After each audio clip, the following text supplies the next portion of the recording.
Posisi Partai Persatuan Pembangunan atau P3 terancam gagal masuk ke parlemen. Update penghitungan real count KPU untuk sementara menunjukkan perolehan suara P3 di bawah 4% atau syarat minimum untuk lolos ke Senayan.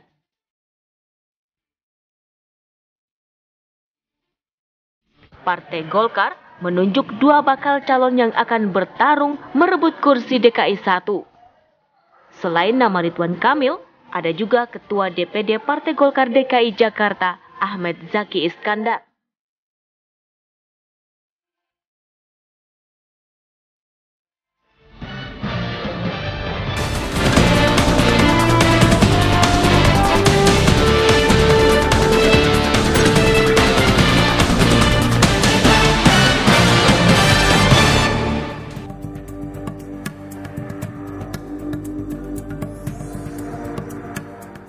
Halo, selamat siang pemirsa. Kabar Pemilu kembali hadir menemani Anda selama 1 jam ke depan, tentunya dengan kabar seputar Pemilu 2024. Bersama saya, Sira Safira, inilah kabar Pemilu selengkapnya untuk Anda.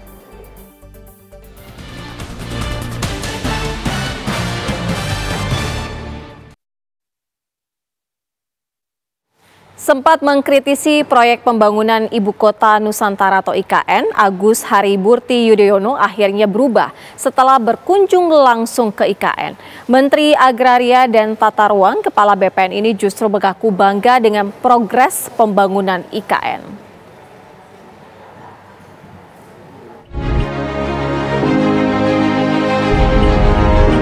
Berapa lama nih? Menteri Agraria dan Tata Ruang Agus Harimurti Yudhoyono melakukan kunjungan kerja perdananya ke Ibu Kota Nusantara IKN. Dalam kunjungannya ini, AHY berjanji akan menyelesaikan seluruh paket pengadaan tanah di IKN dalam 100 hari masa kerjanya. Saat ini Kementerian ATR BPN telah menuntaskan 9 rencana detail tata ruang dan 10 paket pengadaan tanah. Sementara yang masih dalam tahap pengerjaan, ada 11 paket pengadaan tanah yang masih harus diselesaikan. Saat ini saya berada di lokasi pembangunan Istana Kepresidenan Republik Indonesia di Ibu Kota Nusantara, Kalimantan Timur. Dan bisa kita lihat di belakang sini Istana Negara yang diperuntukkan nanti Presiden sebagai Kepala Negara. Sedangkan yang di belakang yang tinggi sana sebagai kantor pusat pimpinan eksekutif, beliau sebagai Presiden pemimpin pemerintahan nasional. Dan kalau di sini sudah jelas warnanya hijau berarti untuk upacara. Dan tadi saya dijelaskan oleh Bapak Indra ya dari teman-teman PUPR yang ada di sini. Terima kasih, saya bangga. Oh sudah ya. Sebelumnya AHY mengaku sempat mengkritisi pembangunan IKN yang dinilai tidak tepat pasca pemulihan ekonomi setelah terjadinya pandemi COVID-19. Tim TV One mengabarkan. Bursa calon gubernur DKI Jakarta memanas setelah perang komentar antara politikus Partai Golkar, Ridwan Kamil versus politikus Partai Nasdem, Ahmad Sahroni. Partai Golkar memang telah menunjuk 2 bakal calon yang akan bertarung merebut kursi DKI 1. Selain nama Ridwan Kamil, ada juga Ketua DPD Partai Golkar DKI Jakarta, Ahmad Zaki Iskandar.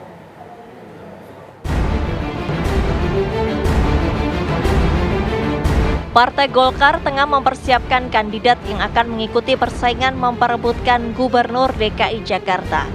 Baliho Ridwan Kamil sempat viral di media sosial dengan narasi OTW Jakarta. Elektabilitas mantan Gubernur Jawa Barat tersebut memang dinilai cukup tinggi di DKI. Namun Partai Golkar juga telah mempersiapkan 2 nama yang akan maju sambil melihat perkembangan politik ke depannya. Selain Ridwan Kamil, Ketua DPD Partai Golkar DKI Jakarta Ahmad Zaki Iskandar juga didorong ikut persaingan. Nama Kang Emil atau Ridwan Kamil di DKI Jakarta cukup dikenal luas, ya. Dan memang memiliki potensi dibandingkan dengan nama-nama yang lain. Ya, mungkin selama ini Kang Emil bukan saja dikenal di Jawa Barat, tetapi juga sudah dikenal dengan di tingkat nasional, ya. dengan berbagai prestasi yang dimiliki oleh beliau selama beliau menjadi Gubernur Jawa Barat. Nah, sementara Pak Ahmad Zaki Iskandar, beliau adalah Ketua DPD Partai Golkar DKI Jakarta. Sebelumnya beliau adalah 2 periode menjadi Kepala Daerah Bupati Kabupaten Tangerang selama 2 periode dan dinilai oleh masyarakat juga memiliki prestasi. Ketua Umum Partai Golkar Erlangga Hartarto juga mengungkapkan penugasan terhadap kedua kandidat tersebut telah diberikan sebelum perhelatan pemilu 2024. Apa? Atau Pak Ridwan Kamil? Dua-dua sudah diberikan surat oleh Partai Golkar sebelum pemilu penugasan untuk pilkada. Tapi keputusannya belum selesai, Pak? Tentu keputusan nanti tergantung daripada survei terakhir. Pak, kenapa harus 2 orang, Pak, dikasih mandatnya ke 2 orang? Kenapa nggak hanya 1 gitu ke? Ya tentu kan untuk kemarin dalam rangka pemilu dua-dua menggarap dapil supaya angka Partai Golkar bisa melonjak. Tapi nantinya mengerucut, Pak, bakal ada Nanti pasti orang mengerucut. Nama-nama beken diperkirakan bakal ikut turun dalam persaingan berebut DKI 1. Konstelasi politik pasca pemilihan presiden dan legislatif dinilai juga akan mempengaruhi bursa gubernur DKI Jakarta. Tim TV One mengabarkan.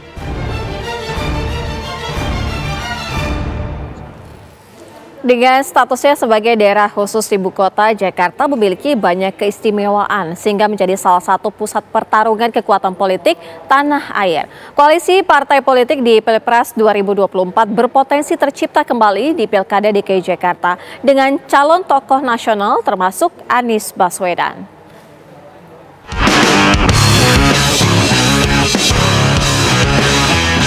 Daerah khusus ibu kota Jakarta. Dari namanya, termaktub bahwa Jakarta mempunyai kekhususan yang tak dimiliki oleh 37 provinsi lainnya. Kekhususan itu menjadi Jakarta sebagai pusat perekonomian, pusat pemerintahan, sekaligus menjadi sentra kekuatan dan pertarungan politik nasional. Karena prestisiusnya tersebut, tak heran jika jabatan Gubernur DKI Jakarta menjadi incaran para politisi. Hanya tokoh, bukan kaleng-kaleng yang layak dan bisa bertarung memperebutkan kursi DKI 1. Gegap gempita Pilpres belum juga reda. Kini muncul narasi memperebutkan kursi jabatan gubernur paling prestisius di Indonesia. Sejumlah tokoh politik grade A menyatakan keseriusannya untuk maju dalam Pilkada DKI Jakarta. Mantan Gubernur Jawa Barat Ridwan Kamil memberi sinyal bahwa ia tengah menyiapkan diri untuk maju. Bendahara Umum Partai Nasdem M. Syahroni juga menyatakan keseriusannya untuk maju. Dua nama tersebut saat ini disebut-sebut sebagai calon kuat yang berpeluang besar bertarung dalam Pilkada DKI Jakarta. Selain Ridwan Kamil, dari Partai Golkar juga muncul nama Ahmad Zaki Iskandar. Sedangkan PAN tak mau kalah dan menyebut Zita Anjani sebagai kader terbaik untuk maju di Pilkada DKI Jakarta. Ketua Umum Partai Golkar Erlangga Hartarto menyatakan dua kadernya tersebut sudah diberi mandat dalam pilkada. Namanya on the way. Dalam perjalanan. Tapi Apa? Atau Pak Ridwan Kamil? Dua-dua sudah diberikan surat oleh Partai Golkar sebelum pemilu penugasan untuk pilkada. Adapun Partai Nasdem menyatakan saat ini Syahroni menjadi salah satu kader yang dipertimbangkan untuk mereka usung. Ya, Syahroni salah satu calon serius yang akan kami pertimbangkan dengan sungguh-sungguh, tapi sangat tergantung kepada masukan dari bawah, dari kecamatan, dari kota, dan dari provinsi. Selain nama-nama tersebut, sejumlah nama berpotensi untuk maju dalam Pilkada DKI Jakarta. Dari PDIP, dua kader terbaiknya Tri Risma Harini dan Basuki Cahayapurnama dinilai layak untuk maju. Nama lain yang sekaligus figur paling kuat adalah Anies Baswedan. Sebagai gubernur petahana sekaligus capres dalam Pilpres 2024, Anies berpeluang besar untuk maju lagi. Seperti apa peta politik dalam Pilkada DKI Jakarta yang akan digelar November 2024 nanti? Pakar politik Indo Strategik Ahmad Khairul Umam memprediksi koalisi Pilpres 2024 akan membayangi koalisi dalam Pilkada DKI Jakarta. Bagaimana kemudian bangunan chemistry bangunan komunikasi politik yang terjalin selama Pilpres 2024 ini tampaknya memang membuka ruang bagi partai-partai politik dalam koalisi Pilpres kemarin untuk kembali merumuskan kekuatan koalisi yang sama di tingkat lokal, yaitu di Pilkada DKI Jakarta. Anies Baswedan yang dulu diusung oleh Partai Gerindra berpotensi diusung oleh Partai Nasdem dan PKS. Namun pertarungan di Pilpres 2024 bisa jadi menjadi kerikil bagi majunya sang petahana. Besar kemungkinan Anies Baswedan akan didukung oleh Partai PKS, kemudian Partai Nasdem, dan itu adalah core utamanya.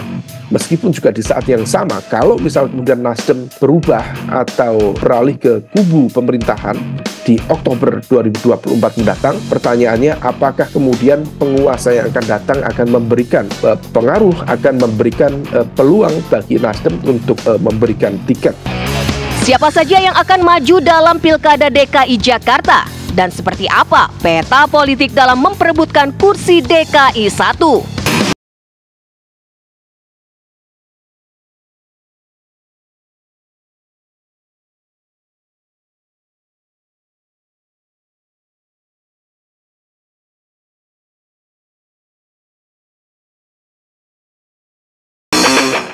Pemirsa, Komisi Pemilihan Umum Republik Indonesia (KPU RI) kembali melanjutkan rapat pleno penghitungan suara dan penetapan hasil pemilu 2024 secara nasional pada Kamis pagi.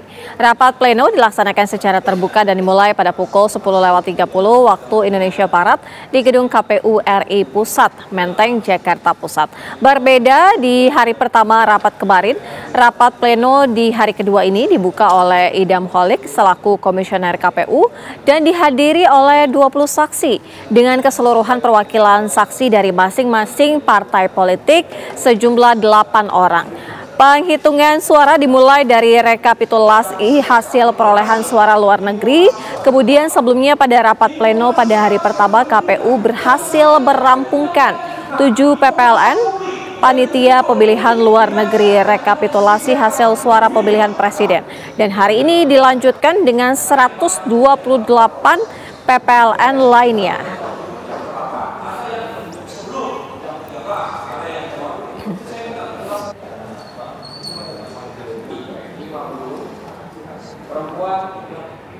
Untuk memantau bagaimana informasi terbaru dari proses rekapitulasi suara, ada rekan kami Laura Louis yang akan mengabarkan langsung. Laura, bagaimana dengan proses penghitungan suara hingga saat ini dari kantor KPU Pusat, apa informasinya? Ya, Sira dan juga pemirsa, benar sekali hari ini adalah hari kedua rapat pleno perhitungan suara 2024. Saat ini rapat masih dalam masa istirahat atau diskors sementara selama 60 menit sejak pukul 14 waktu Indonesia Barat tadi. Itu artinya sesaat lagi rapat pleno ini akan kembali dimulai. Tadi itu sudah ada 2 negara atau 2 PPLN yang sudah dirangkum oleh KPU di mana untuk tadi pagi itu dimulai di negara Osaka, Jepang dengan perhitungan suara sementara, yaitu paslon 02 Prabowo Gibran unggul dengan jumlah suara 1.977 suara. Kemudian juga disusul oleh paslon 01 Anies Baswedan dan juga Muhaimin Iskandar dengan jumlah suara 1.177 suara, dan 03 yaitu Ganjar Mahfud dengan jumlah suara 745 suara. Kemudian setelah Osaka, Jepang dilanjutkan dengan PPLN Dubai yang juga tadi sudah dirangkum. Untuk sementara perhitungan suara paslon 01 923 suara, paslon 02 1793 suara, dan paslon 03 441 suara. Adapun rapat pleno ini masih akan dilanjutkan, sesaat lagi akan dimulai, dan hari ini rapat pleno ini merupakan masih penghitungan suara sementara karena nanti resminya akan diumumkan oleh KPU pada tanggal 20 Maret 2024. Sesaat lagi rapat pleno ini akan kembali dimulai, yang mana ini adalah hari kedua. Sementara untuk hari ini dan kemarin itu sudah terdapat 9 PPLN yang dirangkum. Dan hari pertama itu ada 7 PPLN, diantaranya PPLN Yunani, Australia, Filipina, Maroko, Republik Ceko, Bahrain, dan juga Jepang. Dan nanti masih ada beberapa negara lagi yang akan dirangkum oleh KPU dalam rapat pleno hari ini. Dan informasi selengkapnya apabila nanti rapat pleno sudah dimulai kembali akan langsung kami kabarkan kepada Anda. Sementara kembali ke Sira di studio. Baik, Laura Louis, informasi langsung dari kantor KPU Pusat Jakarta. Pemirsa, menyusul perolehan data sementara pemilu 2024, Partai Persatuan Pembangunan atau P3 terancam lolos masuk ke Senayan. Informasinya kami hadirkan usai jeda.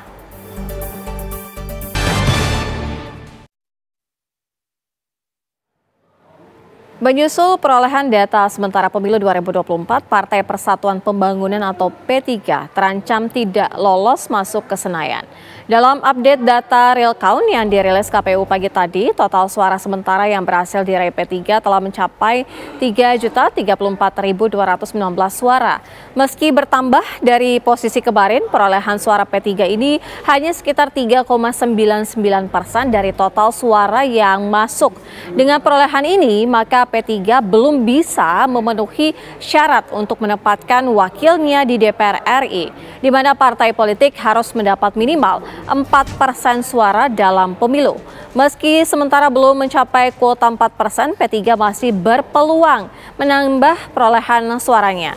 Sebab total suara yang masuk baru mencapai 65%. Selain itu, update data real count KPU juga bukan data resmi yang akan digunakan oleh KPU.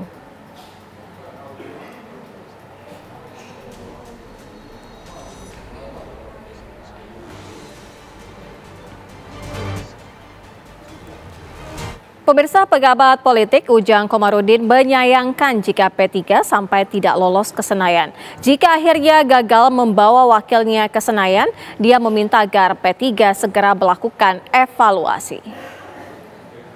Ini sangat merugikan P3 dan seluruh kader di seluruh Indonesia, dan merugikan bangsa ini juga, karena saya melihat ya bahwa P3 adalah partai Islam terlama, tertua, tentu punya sejarah sendiri di Republik ini.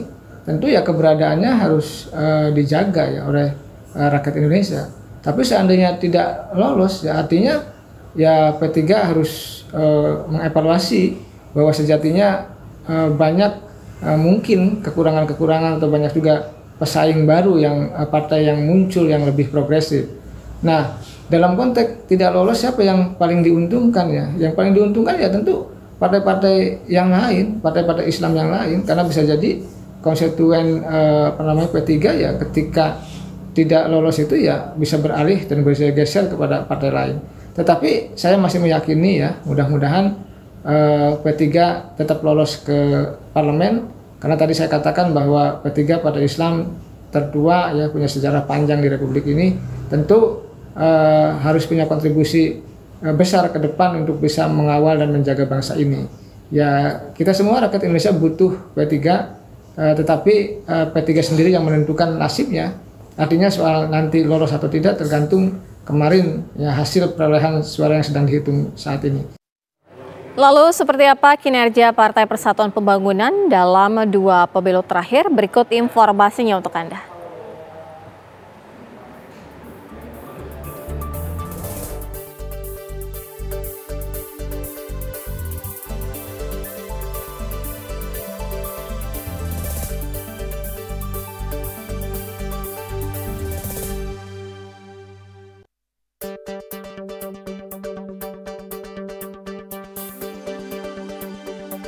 Presiden Joko Widodo kerap memberikan dukungan ke sejumlah partai pendukung pasangan Prabowo Gibran dengan tujuan partai yang didukungnya meraup banyak suara untuk kursi di parlemen.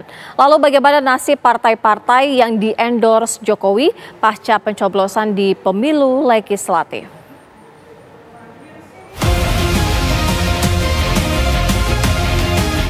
Selama pemilu 2024, Presiden Jokowi terlihat begitu akrab dengan partai-partai yang mendukung Gibran Rakabuming Raka, putra sulungnya, yang menjadi calon wakil presiden mendampingi Prabowo Subianto, termasuk Partai Golkar dan Partai Solidaritas Indonesia atau PSI. Beberapa kali Jokowi tampil di media televisi dengan membawa pesan dukungan terhadap Partai Golkar dan PSI. Dukungan Presiden Joko Widodo dengan Partai Golkar dan PSI menjadi salah satu harapan agar kedua partai tersebut mendapat banyak suara di pemilu legislatif. Berdasarkan hasil rekapitulasi sementara KPU, Partai Golkar mendominasi perolehan suara di bawah perolehan suara PDI Perjuangan. Politikus Partai Golkar, Ahmad Doli Kurnia mengaku Perolehan suara Golkar yang tinggi di pemilu legislatif merupakan buah kerja keras Partai Golkar selama pemilu 2024. Soal Golkar, memang kami mempersiapkan pemilu ini secara matang jauh-jauh hari. Ya, jadi pada saat Munas di 2019 pun kami sudah mengambil kebijakan-kebijakan polisi yang kita akan lakukan satu periode ini, terutama menghadapi pemilu. Apa itu? Setidaknya ada 4 kalau kita lihat apa yang sudah dikerjakan, sehingga alhamdulillah dan kami berterima kasih kepada rakyat Indonesia yang selama ini memberikan dukungan kepercayaan kepada Golkar ya. Sementara nasib berbeda justru dialami Partai Solidaritas Indonesia atau PSI. Wakil Dewan Pembina PSI Grace Natali tetap optimis jika PSI akan mencapai parliamentary threshold hingga penghitungan KPU selesai. Nah, terkait dengan PSI, ini pemilu kedua kami ya, di mana PSI hari ini kami masih optimis. Menurut survei internal kami bisa mencapai 4%. Sesungguhnya apa yang menjadi penyebab perolehan suara PSI belum melampaui parliamentary threshold atau ambang batas untuk meraih kursi di parlemen? Kecenderungan partai baru untuk bisa lolos PT itu agak mengecil, Mbak Caca ya. Dan memang di sini harus kita lihat bahwa konsistensi platform partai itu yang menentukan sebenarnya. Sebentar, konsistensi platform partai maksudnya lama tidaknya partai begitu kah? Lama tidaknya partai, kemudian garis ideologi, orientasi politik, dan juga arah perkembangan partai itu menentukan sekali bagaimana suatu partai itu akan berjalan ke depan. Lalu, benarkah dukungan Jokowi terhadap partai politik pendukung Prabowo Gibran berpengaruh terhadap perolehan suara di pemilu legislatif? Tim TV One mengabarkan. Usai dianugerahi Jenderal Bintang 4, Prabowo Subianto syukuran dan sungkem ke Soekartini Joyo Hadikusumo, adik dari ayah Prabowo. Informasinya kami hadirkan usai jeda, tetaplah di Kabar Pemilu.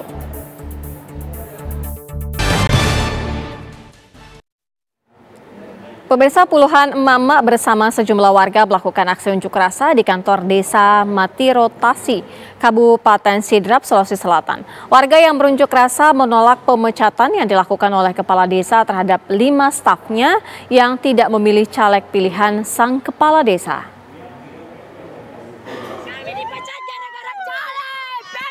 Puluhan emak-emak ini berunjuk rasa dan berteriak-teriak di depan kantor desa Matirotasi, Kabupaten Sidrap, Sulawesi Selatan. Para emak-emak ini sebagian adalah staf desa yang baru saja dipecat kepala desanya. Aksi unjuk rasa ini sempat memanas saat sejumlah staf merasa terganggu dan nyaris memicu keributan dengan pengunjuk rasa. Seorang perwakilan pengunjuk rasa mengatakan 5 staf desa dipecat karena diduga tidak memilih caleg yang disodorkan kepala desa, sehingga membuat kepala desa kesal dan memecat mereka. Desa itu Pak, selama ini dia memang selalu banyak tekanan di bawah-bawahannya, karena calegnya selalu ditekankan, bahkan staf-stafnya ditelepon tengah malam, ditelepon tak satu tengah malam, dan siapa kau dukung? Siapa suruh kau dukung itu? Nah, ini saya suruhkan kau. Ada semua bukti-buktinya itu, Pak. Kepala Desa Matirotasi membantah melakukan pemecatan akibat beda pilihan caleg saat pemilu lalu. Namun pemberhentian tersebut semata-mata karena masalah disiplin yang dilanggar oleh kelima staf tersebut. Sebetulnya apa yang dia katakan pendemo tadi itu, Pak, saya tepis kalau dia ada kaitannya dengan caleg. Dia itu hanya mengkambing hitamkan caleg karena situasi dan kondisi awal apa yang saya katakan bahwa ini luka lama terbawa sampai sekarang. Maksudnya luka lama? Luka lama sejak dari pemilihan kepala desa.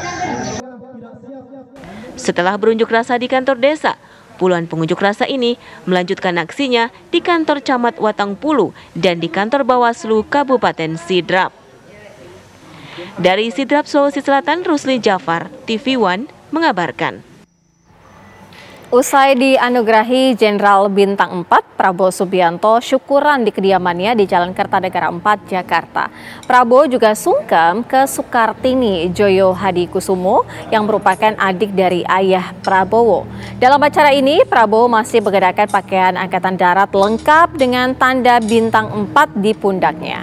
Sebagai tanda syukur, Prabowo memotong tumpeng.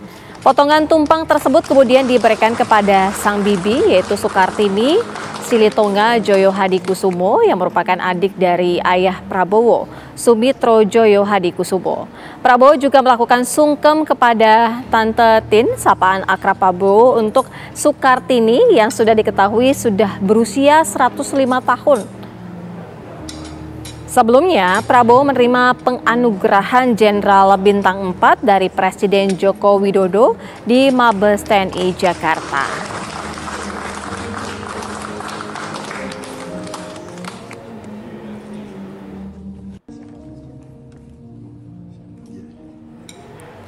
Menteri Pertahanan Prabowo Subianto menerima penghargaan pangkat istimewa menjadi Jenderal TNI Bintang 4. Lalu benarkah pemberian gelar ini syarat muatan politis atau justru merupakan sesuatu yang sudah seharusnya diterima oleh Prabowo?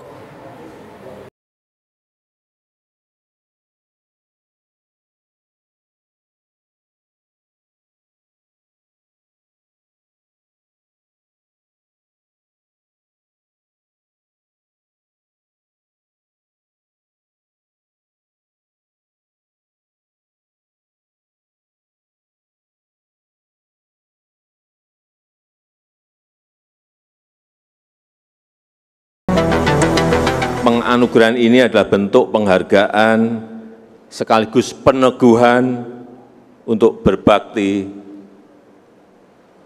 sepenuhnya kepada rakyat, kepada bangsa, dan kepada negara. Saya ucapkan selamat kepada Bapak Jenderal Prabowo Subianto. Meski gelar kehormatan bagi Prabowo diberikan atas usul Panglima TNI Jenderal Agus Subianto, adanya nuansa politis tak bisa dihindari. Pasalnya, Prabowo saat ini adalah kandidat kuat menjadi presiden setelah unggul dalam penghitungan suara sementara. Namun, kalangan purnawirawan TNI menilai kenaikan pangkat Prabowo sudah sewajarnya dilakukan.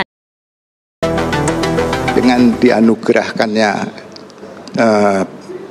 pangkat jenderal kehormatan ini menunjukkan bahwa beliau layak mendapatkan itu, dan semua isu yang negatif yang melatar belakangi Prabowo selama ini berarti sudah clear.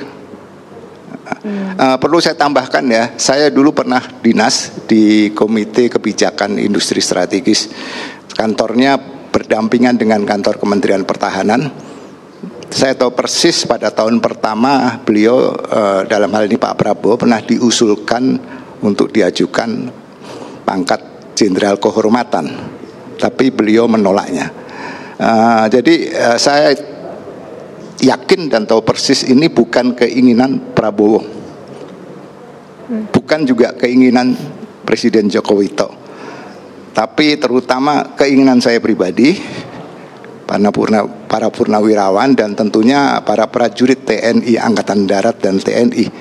Karena selama ini saya pribadi sangat sedih karena dia dipersekusi, dituduh tanpa pengadilan bahwa dia telah melanggar HAM, telah macam-macam dah. Mungkin para pemirsa sudah lebih tahu dari saya. Semua tuduhan negatif disampaikan ke Prabowo. Tetapi kita perlu ketahui bahwa itu semua sama sekali tidak benar. Terbukti sudah berapa presiden beliau tidak pernah diadili. Terbukti beliau waktu keluar negeri tidak dicegah atau cekal. Justru waktu kembali malah dicekal. Kalau tidak karena restu dari Presiden Gus Dur yang ditindaklanjuti oleh presiden berikutnya yaitu Ibu Megawati, Prabowo nggak bisa kembali ke Indonesia. Prabowo sebagai Menteri Pertahanan itu sudah dianugerahi bintang Yuda Dharma Utama pada tahun 2022. Bintang Yuda Dharma Utama ini hanya diberikan kepada Menteri Pertahanan dan Panglima TNI. Dan implikasi dari pemberian bintang Yuda Dharma Utama itu biasanya kalau kita merujuk Undang-Undang Nomor 20 Tahun 2009, terutama pasal 33 ayat 1 dan 3 itu ya Pak Prabowo diberikan hak pengangkatan dan kenaikan pangkat secara istimewa dari bintang 3 menjadi bintang. Sementara, pengamat Slamet Ginting menilai posisi Menteri Pertahanan seharusnya memang diduduki jenderal berbintang 4.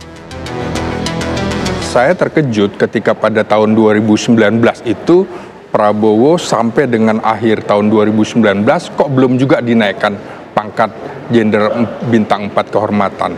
Saya belajar dari peristiwa tahun 1993 ketika Menko Polkam waktu itu Letnan Jenderal Purnawirawan Susilo Sudarman. Nah, itu juga diberikan pada Maret 1993 diberikan pangkat jenderal kehormatan. Itulah awal mula Orde Baru memberikan pangkat jenderal kehormatan pertama kepada Jenderal Susilo Sudarman. Alasannya adalah Menko Polkam itu membawahi Menhan, kemudian Pangap, Kepala Staf Angkatan yang posisinya jenderal bintang 4.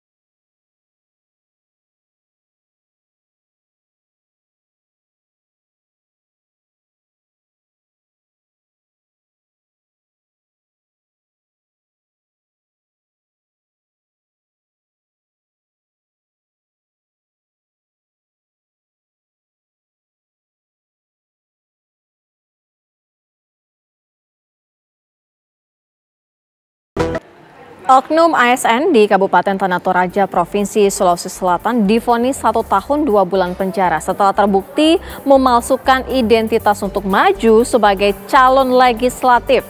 Informasinya kami hadirkan usai jeda.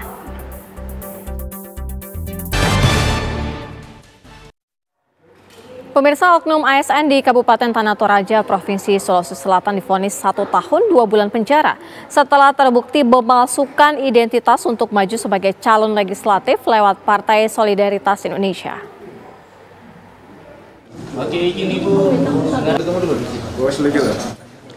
Dalam konferensi pers yang digelar di Ruang Media Center, dijelaskan salah satu caleg DPRD Kabupaten Tanah Toraja dari Partai PSI divonis 1 tahun 2 bulan oleh Pengadilan Negeri Makale karena terbukti memalsukan dokumen pendaftaran caleg. Dari hasil penelusuran yang dilakukan oleh Bawaslu, caleg tersebut masih berstatus ASN sampai bulan Desember 2023. Namun, saat mendaftar caleg pada bulan Mei 2023, sudah berstatus pensiunan ASN di KTP-nya. Jadi temuan kami dari Bawaslu Kabupaten Tanah Toraja itu pada saat penelusuran itu sesuai laporan masyarakat bahwa yang diperlihatkan ke kami termasuk dalam SK yang dimasukkan sebagai pendaftaran calon yang tidak terpenuhi. Itu salah satu. Dari partai apa, Bu? Dari PSI. Dari PSI. SK apa Ibu yang diajukan? SK pada saat dan KTP, kemudian SK pensiunan. Pelaku gunakan KTP untuk mendaftar jadi caleg dan hasil verifikasi faktual di KPU. Yang bersangkutan memenuhi syarat dan ditetapkan sebagai caleg. Padahal saat itu, bulan Mei hingga Desember 2023 masih berstatus ASN sebagai guru di salah satu SMP di Tanah Toraja dan masih menerima gaji dari negara sebagai ASN. Dari Kabupaten Toraja Utara, Sulawesi Selatan, Joni Banetonapa, TV One mengabarkan. Pemirsa, rapat pleno terbuka rekapitulasi hasil penghitungan suara pemilu 2024 tingkat Kabupaten Karo, Sumatera Utara telah selesai dilaksanakan selama 3 hari. Penghitungan suara sebanyak 17 kecamatan di Kabupaten Karo ini berjalan kondusif dan aman.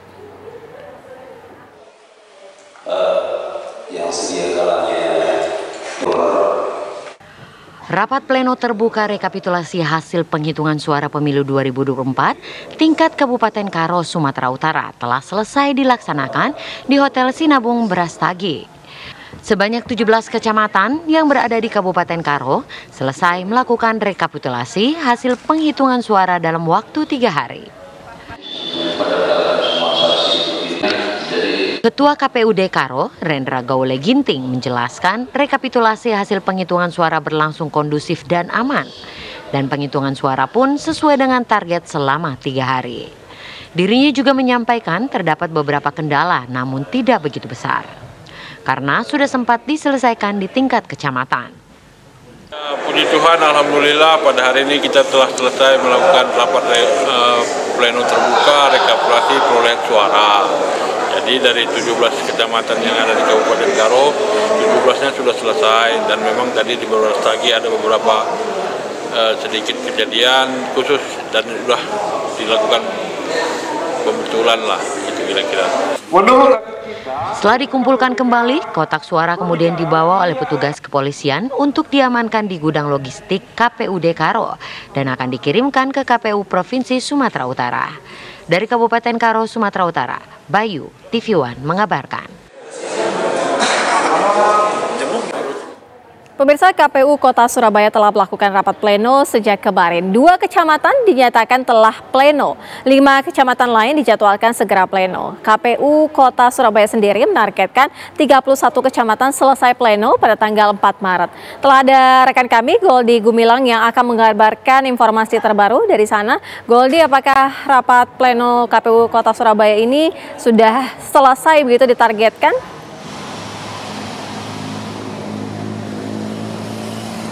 Selamat sore, Sira pemirsa. Hari ini untuk KPU Kota Surabaya memang sedari kemarin hari Rabu 28 Februari 2024 ini dilakukan rapat pleno rekapitulasi hasil perhitungan pemilu 2024 sejak pukul 11. Dan pada hari kemarin memang ada 2 kecamatan yang sudah diplenokan, yaitu Kecamatan Karangpilang dan juga Kecamatan Benowo. Dan pada hari ini memang dari konfirmasi kami dengan Ketua KPU Surabaya, ini mengatakan ada beberapa kecamatan juga yang sudah hampir menyelesaikan untuk perhitungan suara di tingkat kecamatan, yaitu ada Pakal, Genteng, Asemrowo, dan juga Pabean. Dan memang untuk jadwal dari rapat pleno ini dari pihak KPU Kota Surabaya dijadwalkan selesai pada tanggal 4 Maret 2024 atau dari tenggang waktu 6 hari sejak hari kemarin. Kemudian nanti jika memang molor, ini akan diusahakan rampung pada 5 Maret 2024. Memang untuk rekapitulasi ataupun untuk rapat pleno terbuka di KPU Kota Surabaya ini agak molor karena sesuai jadwal ini di tingkat kota ataupun kabupaten ini sejak tanggal 17 Februari hingga tanggal 5 Maret 2024. Namun memang baru dimulai pada tanggal 28 Februari kemarin, pemirsa, karena memang di tingkat kota, di Kota Surabaya sendiri ada sekitar 8.000 lebih TPS dan memang ada beberapa TPS, ada 10 TPS yang melakukan pemungutan suara ulang atau PSU. Dan saat ini kami masih mengkonfirmasi ada berapakah kecamatan yang akan dirapatkan pada hari ini di KPU Kota Surabaya. Sementara itu, Sira dan pemirsa, informasi dari KPU Kota Surabaya. Kembali ke Sira di studio. Goldi Gumilang, informasi langsung dari KPU Surabaya. Pemirsa, pasca pemilu 14 Februari 2024 lalu, kesehatan mental masyarakat dan para calon legislatif menjadi salah satu pusat perhatian. Mengingat banyak sekali fenomena pendukung, bahkan calon legislatif yang mengalami depresi hingga gangguan jiwa. Melihat fenomena tersebut, Kaukus bersama beberapa para ahli melakukan penelitian terhadap proses pemilu 2024 dengan kecemasan dan depresi masyarakat Indonesia. Dalam peneliti ini, Kaukus menggunakan metode penelitian desain cross-seksional dengan survei online. Fokus objek penelitian yaitu populasi seluruh masyarakat Indonesia dengan usia minimal 17 tahun yang dilakukan pada hari pemungutan suara 14 Februari 2024 dan subjek minimum 385 responden.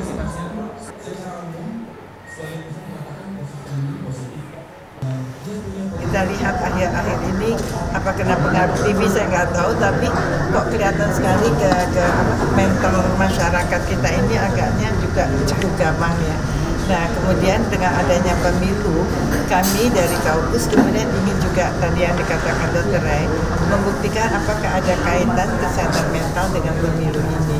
ternyata hasilnya memang menunjukkan ada anxietas dan depresi. Barangkali memang ada baiknya kita menyuarakan seperti ini agar menolong masyarakat yang tentunya mengalami gangguan mental tersebut.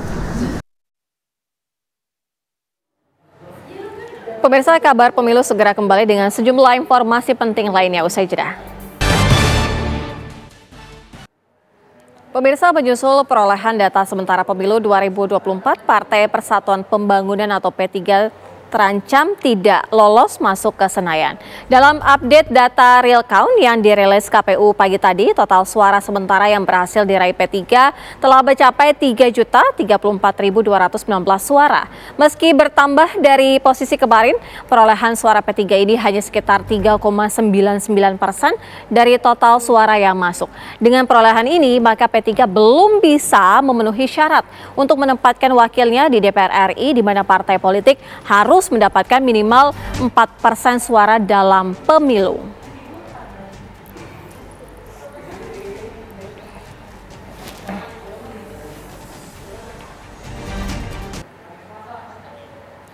Pemirsa, pejabat politik Ujang Komarudin menyayangkan jika P3 sampai tidak lolos ke Senayan. Jika akhirnya gagal membawa wakilnya ke Senayan, dia meminta agar P3 segera melakukan evaluasi. Ini sangat merugikan P3 dan seluruh kader di seluruh Indonesia dan merugikan bangsa ini juga, karena saya melihat ya bahwa P3 adalah partai Islam terlama, tertua, tentu punya sejarah sendiri di Republik ini. Tentu ya keberadaannya harus dijaga ya oleh rakyat Indonesia. Tapi seandainya tidak lolos, ya artinya ya P3 harus mengevaluasi bahwa sejatinya banyak mungkin kekurangan-kekurangan atau banyak juga pesaing baru yang partai yang muncul yang lebih progresif. Nah, dalam konteks tidak lolos siapa yang paling diuntungkan ya? Yang paling diuntungkan ya tentu partai-partai yang lain, partai-partai Islam yang lain, karena bisa jadi konstituen P3 ya ketika tidak lolos itu ya bisa beralih dan bergeser kepada partai lain. Tetapi saya masih meyakini ya mudah-mudahan P3 tetap lolos ke parlemen, karena tadi saya katakan bahwa P3 partai Islam tertua ya, punya sejarah panjang di Republik ini, tentu harus punya kontribusi besar ke depan untuk bisa mengawal dan menjaga bangsa ini. Ya kita semua rakyat Indonesia butuh P3, tetapi P3 sendiri yang menentukan nasibnya. Artinya soal nanti lolos atau tidak tergantung kemarin ya hasil perolehan suara yang sedang dihitung saat ini. Pemirsa, calon anggota Dewan Perwakilan Daerah atau DPD RI Dapil Sulawesi Tenggara Umar Bonte diperiksa oleh Badan Pengawas Pemilu Kota Kendari, Sulawesi Tenggara berkaitan dengan dugaan bagi-bagi minyak goreng saat kampanye pemilu yang lalu.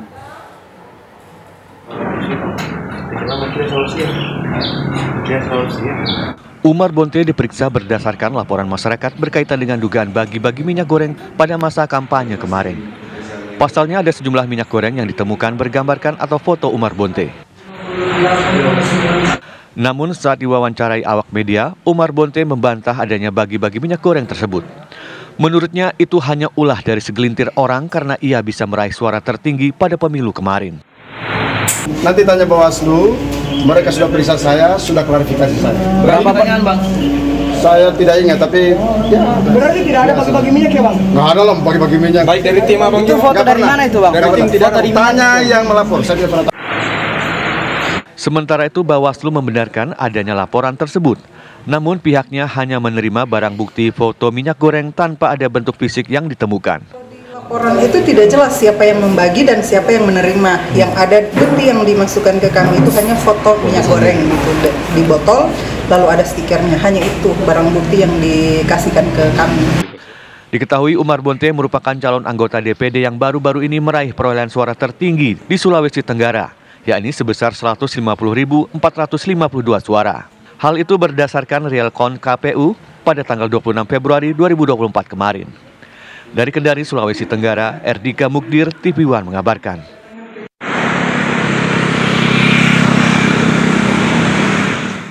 Pemirsa, dugaan pelanggaran pemilu kembali terjadi di Kabupaten Lampung Tengah. Dugaan kecurangan pemilu ini diketahui dari sejumlah saksi yang mendapati adanya pemilih meninggal dunia yang tanda tangannya, begitupun warga yang masih merantau mengisi absensi di TPS. Laporan pelanggaran pemilu ini terjadi di puluhan TPS Kecamatan Padang Ratu, di mana seorang calon anggota legislatif setempat melaporkan ke Bawaslu terkait adanya dugaan warga yang telah meninggal dan warga merantau dapat memberikan hak suaranya di TPS.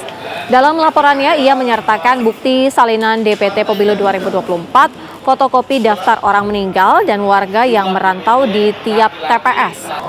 Dugaan pelanggaran berada di 3 kampung Kecamatan Padang Ratu, yaitu Kampung Purworejo, Sendang Ayu, dan Kampung Purwosari.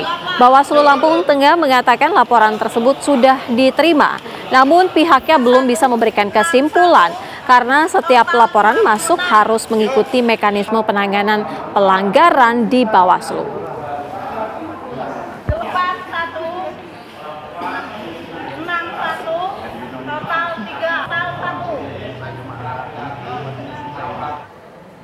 Sudah 1 jam kabar pemilu menemani Anda. Mewakili kru yang bertugas, saya Sira Safira pamit undur diri. Sesaat lagi Yohana Gabriela akan hadir menemani Anda dalam program Ragam Perkara. Terima kasih, sampai jumpa.